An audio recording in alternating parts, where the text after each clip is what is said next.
Welcome back. आगे बढ़ते हुए आपको बताएं कि लाहौर में तहसील शालीमार की हुदूद में असिस्टेंट कमिश्नर शालीमार के अहकाम की रोशनी में तहसील शालीमार के मुख्तलिफ इलाकों में लगाए जाने वाली गैर कानूनी पेट्रोल एजेंसीज के खिलाफ कार्रवाई करते हुए तमाम तरह एजेंसीज को बंद करवा दिया गया।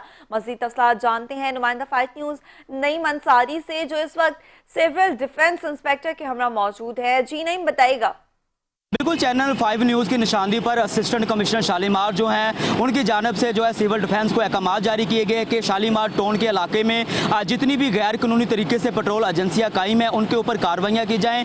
जिसके अव्वल जो मुतलका सिविल डिफेंस के इंस्पेक्टर हैं उन्होंने भरपूर तरीके से कार्रवाइयाँ करते हुए तमाम तर जो पेट्रोल एजेंसियाँ हैं उनको बंद करवाने के साथ साथ जो एजेंसी में काम करने वाले मालकान थे उनके ऊपर मुतलका थाने में FIR का अंदराज भी करवा दिया है। इस वक्त मुतलका सिविल डिफेंस के इंस्पेक्टर हमारे साथ मौजूद है, इनसे बात करते हैं। सर, बहुत शुक्रिया। ये बताइएगा कि असिस्टेंट कमिश्नर के अहकाम की रोशनी में ये कार्रवाई की गई है। मुझे ये बताएं कि जिन लोगों के ऊपर आपने कार्रवाई की है, अगर फिर वही लोग यही कारोबार दोबारा करते हैं तो अगला लाहे अमल क्या होगा? जी बिल्कुल, अल्हम्दुलिल्लाह हमने ये कार्रवाई बड़े ही अच्छे तरीके से सर अंजाम दी है। असिस्टेंट कमिश्नर शालीमार और डिप्टी कमिश्नर लाहौर और civil defence officer Irfan Ali Malik की खसूसी हदायत पे हमने ये कार्रवाइयाँ की हैं। 15 से 20 दुकानों को सील भी किया गया और 2 पेट्रोल मशीनों को जब्त भी कर लिया गया है और थाने में FIR का इंदराज भी करवा दिया गया।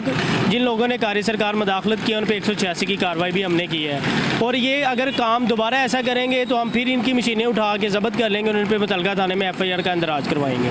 बिल्कुल, इस वक्त सिविल डिफेंस के जो इंस्पेक्टर हमारे साथ मौजूद थे, इनका यही कहना है कि असिस्टेंट कमिश्नर के अहकाम की रोशनी में ये कार्रवाइयाँ की गई हैं।